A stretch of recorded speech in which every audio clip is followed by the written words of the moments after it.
Merci. D'abord, avant de commencer, je remercie le président du GRAF pour m'avoir invité. Écoutez, c'est toujours un plaisir d'être en contact avec le monde extérieur. En tant que chercheur, on est tellement enfermé dans son monde que c'est vraiment une joie totale, surtout quand le cadre est si beau.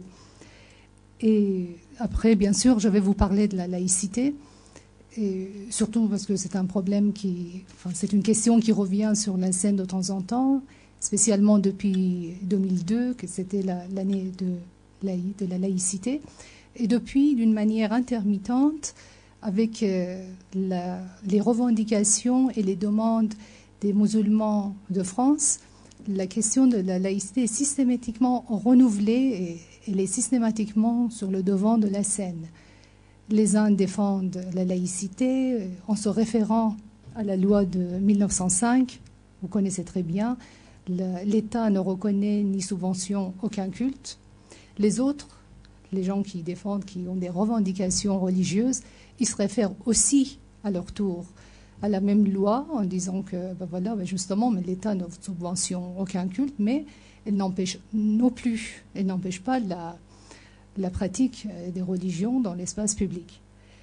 Finalement, on est en face des deux groupes qui sont pour et contre, mais tous les deux se réfèrent exactement à la même chose. Ils sont systématiquement à la télé, avec quelqu'un comme Tariq Ramadan, comme le représentant des musulmans de l'Europe. Et après, du côté des défenseurs de la laïcité, il y a quand même des têtes connues que vous connaissez mieux que moi. Et le débat est systématiquement lancé, mais le mystère persiste. Finalement, c'est quoi la laïcité? La laïcité positive, la laïcité négative? Est-ce qu'il y a des laïcards? Est-ce qu'il y a des gens trop laïcisés? Est-ce qu'il y a des gens peu laïcisés? Qu'est-ce que c'est finalement la laïcité? Le mystère est là. Et à chaque fois, on veut expliquer ce que c'est la laïcité. On dit, voilà, c'était en 1905, on a créé une loi, on a légiféré vers une loi et que depuis, on est dans un pays laïque. Alors que si on regarde les choses de cette façon, finalement, on s'en sortira jamais. On ne s'en sortira pas parce qu'un phénomène fondamental, structurant comme la laïcité, que selon beaucoup d'historiens français, quand en XVe siècle, elle s'est pointée le nez dans le paysage politique français, elle avait déjà 5 siècles derrière. Donc quelqu'un comme Marcel Gauchet, il est convaincu que la laïcité commence à partir du Xe siècle.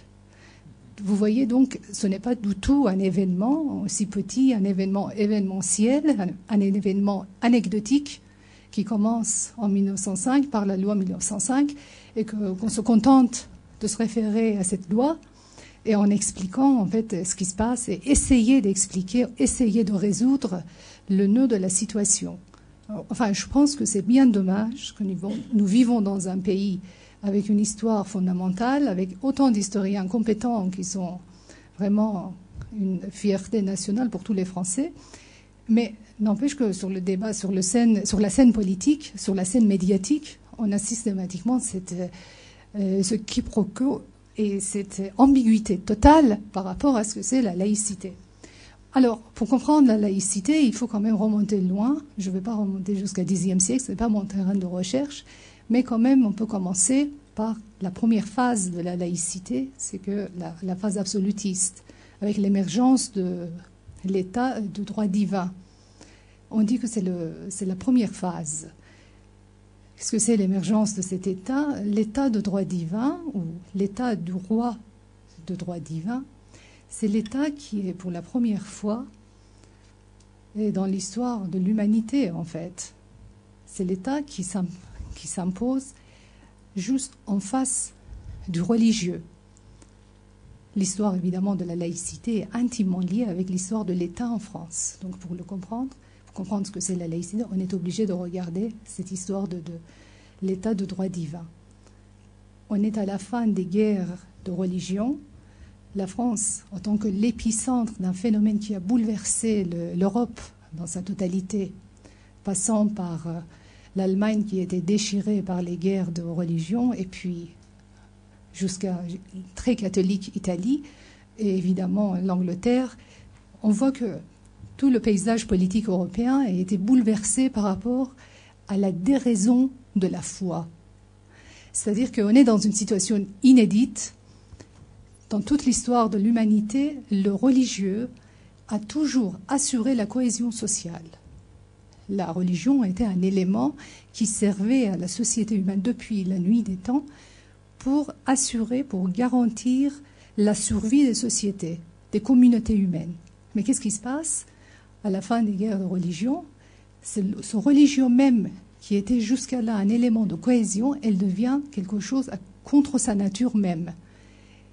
La déraison des religions, la déraison des adhésions confessionnelles fait que l'État français, l'État de droit divin, est obligé de se libérer des adhésions confessionnelles.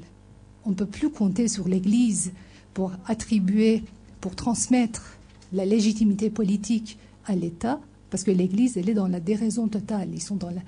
Les gens de l'Église sont dans la guerre. Et si on leur laisse l'initiative, il ne reste plus rien. C'est-à-dire que la survie de la société, la survie du pays était complètement en question. Et donc, l'histoire est primordialement française. L'histoire de la laïcité est essentiellement française. Et le mot de la laïcité signifie la séparation de l'État français de l'Église catholique. Et c'est une erreur totale. Par exemple, comme un pays comme la Turquie, avec la religion musulmane, il se dit le pays laïque, la République laïque de la Turquie. Ça, c'est une erreur totale qui est entrée dans la pensée politique aujourd'hui et qui doit être quand même corrigée, parce que la laïcité, c'est quelque chose qui reste vraiment enfermé dans les frontières franco-françaises. Alors, mais ce qui se passe est beaucoup plus et autre chose que la simple laïcité. Ce qui se passe partout en Europe, c'est en fait, ce n'est pas simplement la séparation du principe du religieux et du principe du politique, c'est l'entrée dans un autre monde. C'est le monde de la sortie des religions. Alors que dans les sociétés anciennes, dans les sociétés avant la laïcité, la religion est structurante. Ça veut dire que c'est la religion qui structure toutes les activités humaines. L'ordre social est basé essentiellement sur la légitimité que le religieux lui donne. Par exemple, dans les sociétés qui sont toujours régies par les principes traditionnels, dans les sociétés islamiques aujourd'hui, quand on écoute, quand on voit que finalement, l'ordre social est basé sur quoi? Sur la volonté de Dieu. On entend les représentants des sociétés islamiques. Pas plus tard que la semaine dernière, par exemple, c'était un membre de frères musulmans égyptiens qui disait qu'il était un individu démocratique. Il disait qu'il voulait la démocratie pour l'Égypte, mais en même temps, il disait que la constitution, la future constitution qu'il souhaite avoir pour son pays, c'est le Coran. Ça veut dire quoi? Ça veut dire que pour lui, la légitimité de l'ordre social vient d'en haut. C'est Dieu qui légitime l'ordre social. Alors que la base de la pensée démocratique, de la pensée politique démocratique, c'est que l'ordre social n'est plus dépendant de la religion. Ce n'est pas du tout le religieux qui justifie, qui garantit l'ordre, la cohésion de la société humaine. C'est à partir de l'entrée de la modernité politique, avec la Révolution française, c'est le citoyen lui-même qui justifie l'ordre social, qui garantit l'ordre social. C'est-à-dire, la différence avant et après la Révolution française, c'est justement la présence, la naissance, l'émergence de l'individu sur la scène politique. À partir de la Révolution, ce que François Furet, il nous explique en fait le seuil d'entrée de la modernité politique. C'est quoi? C'est l'individu citoyen. L'individu citoyen est quelqu'un qui, sur le dos de qui repose la légitimité de l'ordre politique. L'ordre social est justifié par l'individu, par le vote de citoyens. Il choisit les représentants politiques, il choisit ses représentants politiques, et le Parlement est constitué des députés qui ont été choisis, pas par Dieu, mais par le citoyen. C'est ça la différence. Ce n'est pas seulement le suffrage universel qui différencie la situation démocratique d'une situation non démocratique, mais c'est la légitimité de l'ordre social. C'est la raison pour laquelle les catégories comme la laïcité, comme sécularisation, malgré leur grande capacité explicative, ne sont pas aujourd'hui encore pertinentes pour expliquer le monde dans lequel nous vivons actuellement. La laïcité, c'est un effort, le mot de la laïcité, c'est un effort de l'institution ecclésiale pour définir ce qui n'est pas lui, ce qui ne fait pas partie de cette institution, pour expliquer ce qui est différent par rapport à l'institution de l'Église. Qu'est-ce qui se passe? Une fois que la laïcité est en France, s'est installée et on a rompu avec hétéronomisation de l'ordre social, l'ordre social n'est plus hétéronome. L'ordre social ne repose plus sur les garants métasociaux, sur la religion, sur la volonté de Dieu, mais sur la volonté, sur le choix des citoyens. Donc on est dans l'autonomie totale, et dans cette situation, ce qui se passe, le religieux n'est plus du tout à sa place ancienne. Le religieux a changé de place, il est parti dans les marges de la société. On est dans les sociétés de sortie de la religion. Dans les sociétés de sortie de la religion, dans les sociétés où le religieux n'a plus sa place, le religieux lui-même change de nature. On n'est plus du tout dans une situation où le religion était structurant. En sortant, en vidant l'espace, en allant dans les marges, il change de nature. Elle s'efface, l'Église s'efface. Et l'Église, quand elle part vers les marges de la société, elle ne représente plus du tout son ancien rôle. Et c'est ainsi que la religion change de nature. Mais une fois encore, il faut faire attention. Quand je dis que la religion change de nature, je ne veux pas dire que les sociétés de sortie de la religion, ce sont les sociétés des mécréants, ce sont les sociétés des gens athées. Vous pouvez être un individu parfaitement démocratique, entièrement démocratique. Vous pouvez être un citoyen à part entière, mais en même temps, vous pouvez garder vos croyances. Vous pouvez être un individu totalement croyant. Mais la différence avec la situation précédente, c'est que vos croyances sont vos croyances personnelles. Ce ne sont pas les croyances publiques. Vous gardez vos croyances dans l'espace privé. Ce sont vos croyances, mais quand vous entrez dans l'espace public, vous entrez en tant qu'individu citoyen. Vous ne vous référez plus à vos croyances personnelles.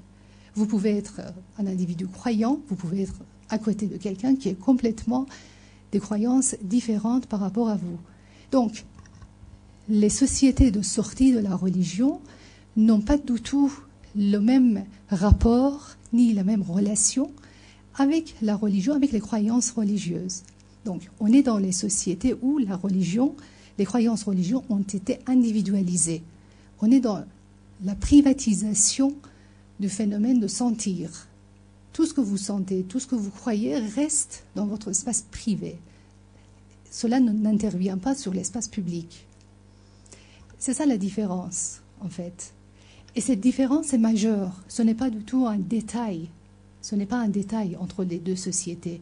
Dans une société où la croyance est à l'ordre privé, qui doit rester dans l'espace privé, ce n'est pas du tout, ne fonctionne pas de la même façon que les sociétés où les croyances religieuses sont structurantes, où la constitution, par exemple, pour les frères musulmans égyptiens, la constitution reste la charia ou le Coran. La mentalité est totalement différente. Dans les pays où on se dit encore croyant, religieux, et on essaye à justifier l'ordre social grâce aux religieux, et on se dit démocratique, ce n'est pas du tout un jeu entre les deux. C'est-à-dire qu'il n'y a pas de situation de compromis entre les deux. On ne peut pas être à la fois un individu qui veut que l'ordre social repose sur ses croyances religieuses et en même temps un individu démocratique. Ce n'est pas qu'un individu démocratique. Vous voyez la différence. Il y a une nuance entre les deux. Ce n'est pas qu'un individu démocratique est forcément un individu athée, mécréant et non croyant, mais c'est un individu qui fait pas partie, qui ne fait pas intervenir ses propres croyances dans sa vie publique. Alors, c'est ça la différence entre les deux façons de regarder les choses. Et l'idée que la laïcité, aujourd'hui, est en train de souffrir d'une sorte d'affaiblissement, ce n'est pas qu'elle a perdu sa force. Ce n'est pas que dans les sociétés démocratiques, on est en train de retomber dans l'hétéronomisation de l'ordre social. Ce n'est surtout pas parce que les religions sont en train de reprendre le dessus et les religions sont en train de revenir et on doit avoir peur des religions.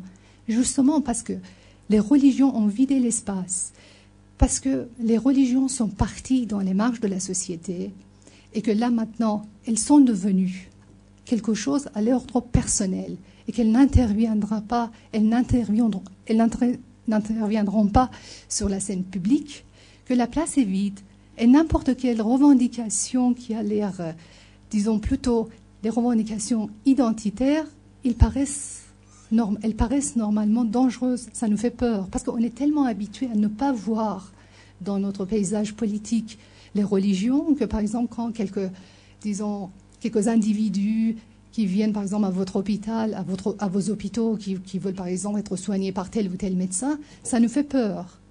Ou bien, par exemple, quand il y a des revendications évangélistes du côté des pentecôtistes ou des sectes évangéliques ou protestantes qui viennent et qui se manifestent sur l'espace public, elles nous font énormément peur. On pense qu'on est à la fin de la laïcité, on pense qu'on est à la fin de la démocratie, alors que tout simplement, parce que l'espace est vide, parce qu'on a perdu l'habitude à faire des compromis avec les religions, et que là maintenant la présence de certains individus ou de certaines sectes nous font peur en fait. Ça, c'est pas vraiment en fait un véritable danger pour la démocratie. Nous vivons en fait plutôt la troisième étape de la sortie de la religion, c'est-à-dire que selon les penseurs comme François Furet qui est parti, mais comme Marcel Gauchet, comme Jean Bottero ou le reste, ils sont en commun accord pour dire que nous sommes en train de vivre l'ultime étape de la modernité. Ça veut dire que nous sommes dans les sociétés entièrement autonomes. On a perdu, après longues batailles, après des siècles durant, on a perdu la relation avec les religions. Les religions ne sont plus un danger. Les religions ne représentent plus rien dans l'espace public. Les religions sont parties vers les marges et elles sont restées là-bas. Et là, maintenant, on est en pleine démocratie, dans les sociétés entièrement démocratiques, dans les sociétés où les institutions et les administrations sont parfaitement installées et que rien ne mettra en danger la démocratisation et l'autonomisation de l'ordre social. Donc, il ne faut pas trop, en fait, céder à cette tendance médiatique qu'à partir de 300 femmes qui portent la burqa, ils disent que la France est en danger, alors que selon le recensement de la police, de la préfecture de police, on n'a que 320 femmes, tout au plus, partout en France qui portent la burqa. Et je pense qu'avec ces 300 femmes, on n'est pas véritablement en danger. Et là, maintenant, il faut regarder quand même la situation, je pense. Je sais pas, j'aimerais bien avoir en fait votre avis, parce que vous êtes en contact avec les gens, vous êtes sur le terrain, alors que nous sommes plutôt dans notre laboratoire et en train de réfléchir d'une manière assez abstraite. C'est pourquoi c'est très important pour moi de connaître votre réaction. Mais en fait, la situation n'est pas du tout aussi catastrophique qu'on peut éventuellement croire à travers les médias. On n'est pas en danger, la situation est beaucoup plus stable. La démocratie s'est profondément installée en France et dans les pays démocratiques, dans les pays occidentaux. Donc, il n'y a pas un véritable danger. Deuxième point sur lequel je voulais attirer votre attention, c'est de regarder un phénomène aussi important comme la sortie de la religion, comme le phénomène d'autonomisation de l'ordre social, autonomisation des sociétés humaines, d'une manière assez différente par rapport à des analyses superficielles qu'on peut éventuellement avoir du côté des gens qui essayent de véhiculer un certain nationalisme ou chauvinisme chez les Français en disant que, en analysant un phénomène comme la laïcité, comme le génie français, en disant que, voilà, finalement, les Français, étant donné qu'ils étaient beaucoup plus intelligents que les autres pays de l'Europe, la laïcité vient de la France, et là, maintenant, le monde entier est en train de rentrer dans la même logique que les Français. Et donc, voilà, je voulais juste tout simplement attirer votre attention qu'on ne peut pas du tout analyser les phénomènes sociaux, les phénomènes historiques, d'une façon aussi simpliste, si vous voulez. Les choses se passent autrement. Si en France, par exemple, si la France était l'épicentre de la laïcité, parce que c'était le pays le plus déchiré par la guerre, par les guerres de religion. Et ce qui fait que, en fait, la réponse de la laïcité, la réponse que l'État de droit divin a donnée à la situation en subordonnant la chose sacrée, en subordonnant les églises à sa volonté, c'était une réponse de logique politique. C'était dans la logique de survie de la société. On sait très bien que depuis la nuit des temps, toutes les sociétés humaines étaient obsédées, étaient hantées par la violence, et leur seul souci était d'assurer la survie de leur société. Et donc, à chaque fois, dans chaque société, dans chaque civilisation, dans chaque culture, on voit une réponse différente. Alors, la réponse que la France a donnée vers le début du XVIIe siècle, fin XVIe siècle, à la question de sa survie, c'était la laïcité, c'était la séparation. C'était beaucoup plus profond que tout simplement le choix de certains individus. Par conséquent, je voudrais faire le parallèle par rapport à ce qui se passe dans l'autre côté du monde. Au même moment qu'en France, qu'en Europe, les religions sont en train de déchirer, sont en train de mettre en péril la survie des sociétés occidentales, au même moment dans les sociétés, par exemple sur la terre d'islam, la situation, on est en face d'une situation totalement différente. Les cités musulmanes sont envahies, sont menacées par l'extérieur, par les ennemis. Et bien justement, dans cette partie du monde, la réponse, c'était la clôture dogmatique.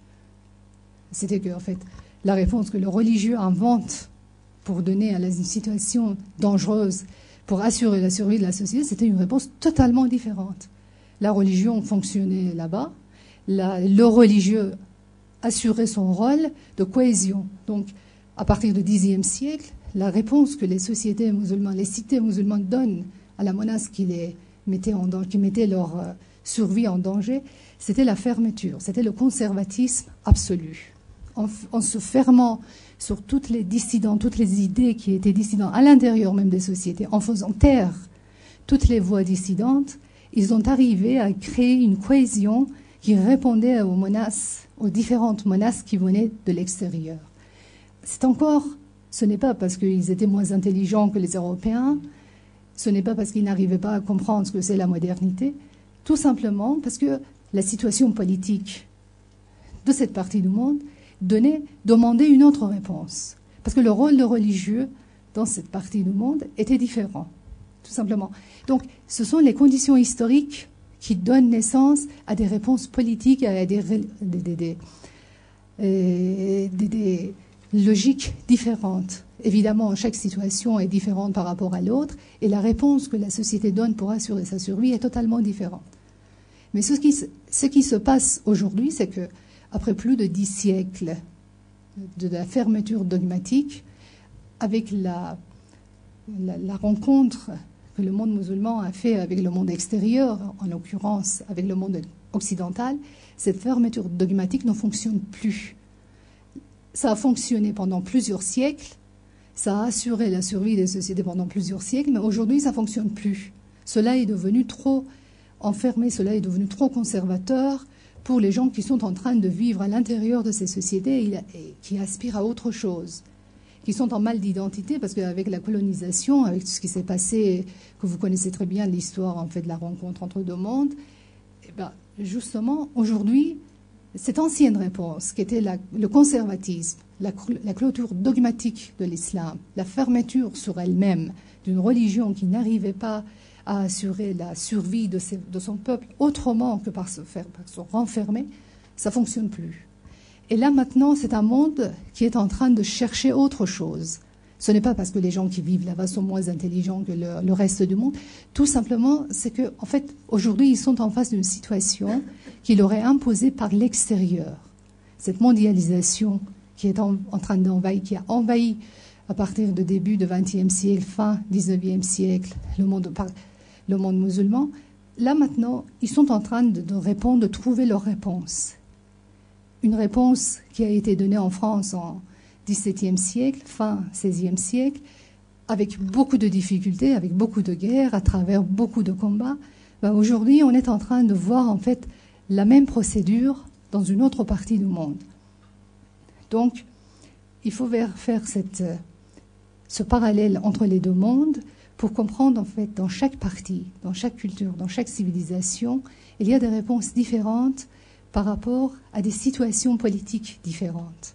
Donc, la laïcité, comme je l'ai dit tout à l'heure, ou la sécularisation, ce sont des catégories extrêmement pertinentes, ce sont des catégories descriptives, ce sont des situations qui, à un moment donné de l'histoire des pays occidentaux, étaient parfaitement pertinentes pour répondre à une situation, mais aujourd'hui, avec l'affaiblissement du religieux, elles ne sont pas aussi pertinentes, ces deux catégories, qu'elles étaient avant. Et c'est la raison pour laquelle, aujourd'hui, les penseurs de la philosophie politique en France préfèrent, au lieu de parler de la laïcité ou de la sécularisation, on préfère de parler de la sortie de la religion, de l'autonomisation du monde social et humain, de l'autonomisation de l'ordre social. C'est ça la différence. Et toutes les attaques que la question de le phénomène de la laïcité est en train de recevoir de la part des individus qui sont en mal d'identité, je pense qu'il ne faut pas du tout paraître quelque chose comme fondamental. C'est plutôt, on est entré dans un monde, on est entré dans une phase où la question principale aujourd'hui, c'est qu'on est en face des populations endogènes, des populations, des individus qui sont venus d'ailleurs et qui sont en mal d'identité. Quand on parle, par exemple, avec les enfants de migrants d'origine algérienne ou l'Afrique du Nord ou l'Afrique subsaharienne, on voit à quel point ces enfants, étant donné qu'ils sont les individus démocratiques, qui sont nés sur le sol français, qui veulent se présenter en tant que Français et ne pas en tant qu'immigrés, parce qu'ils sont nés sur la terre française. Ils sont en quête de l'identité. Ils sont en quête de quelque chose que leurs parents n'ont pas voulu ou n'ont pas pu obtenir, parce qu'ils étaient des immigrés. Ils n'avaient pas les mêmes revendications, ils n'avaient pas les mêmes aspirations.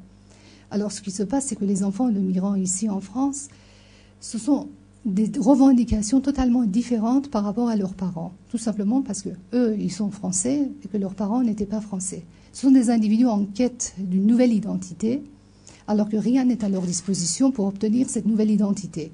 La culture des parents, la culture d'origine est extrêmement faible, parce que les parents qui sont venus en France, c'était les ouvriers non spécialisés, les ouvriers sans avoir une véritable connaissance de leur culture d'origine. Et quand ils sont venus en France, leur seul souci était de gagner en fait leur vie, assurer la vie de leurs enfants. Et donc, ils n'ont pas la culture nécessaire, ils n'ont pas les dispositifs culturels nécessaires pour mettre à la disposition de leurs enfants. Et ce qui se passe, c'est que ces enfants, ils sont adultes maintenant, ils sont entrés dans la vie publique, mais ils n'arrivent pas à avoir la réponse qu'ils souhaitaient avoir, la situation qu'ils souhaitaient avoir. Ils n'arrivent pas à obtenir la place que l'école républicaine, par exemple, leur a proposée. Ils sont les jeunes qui sont allés à l'école de la République, ils se croyaient égaux, et une fois arrivés sur le marché de travail, ils trouvent que c'est très difficile pour eux de trouver leur place.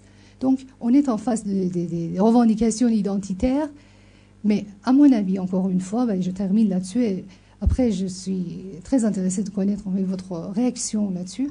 Je pense que finalement, ils ne sont pas du tout des individus dangereux. On n'est pas en face d'un mouvement extrêmement dangereux qui est en train d'envahir la France. On est en face des individus isolés qui n'arrivent pas à trouver leur place dans la vie adulte et qu'ils ont besoin de l'aide de la société dans laquelle ils vivent et du pays qui est le leur. Ils sont des individus démocratiques, ils sont français, donc ils ont besoin d'un coup de main. Donc je pense que, contrairement à ce qui est dans les médias, contrairement à ce qui est dans les journaux, franchement, ils ne représentent pas un véritable danger. Le véritable danger se trouve plutôt sur la terre d'islam. Le véritable danger, c'est plutôt cet islam intégriste qui est en train de résister face à toutes les revendications démocratiques des populations qui ne supportent pas ou ne supportent plus la fermeture dogmatique, la clôture dogmatique et le conservatisme qui s'est imposé depuis 10 siècles, plus de 10 siècles, dans cette partie du monde et que les gens sont complètement étouffés, ils aspirent à autre chose. Mais les racines religieuses sont tellement fortes que finalement, au prix très très cher, au prix dans des situations extrêmement catastrophiques, qu'on voit à quel point ces populations sont en train de se battre, ce qui se passe par exemple en Iran, en Libye ou ailleurs, pour obtenir un peu plus de liberté. Voilà, je vous